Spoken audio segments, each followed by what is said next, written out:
Si Alan Gato sa detalye ng balitang yan. Lan, hello.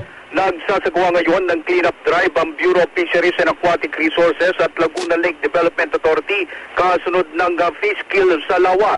Ayon kay BIPAR Director Asis Perez, layunin nito na matanggal na ang mga nangamatay na isda sa Lawa upang hindi na makaepekto pa sa ibang isda. Kasunod nito, magsasagawa rin ng water quality analysis ang BIPAR sa lugar upang malaman kung gaano kababa ang antas ng oxygen sa Laguna Lake. Gamit ang 3 patrol boat at isang utility boat ay iikot sa mga tauhan ng BIPAR at LLDA sa Lawa upang makita rin ang lawak ng pinsala ng fish kill.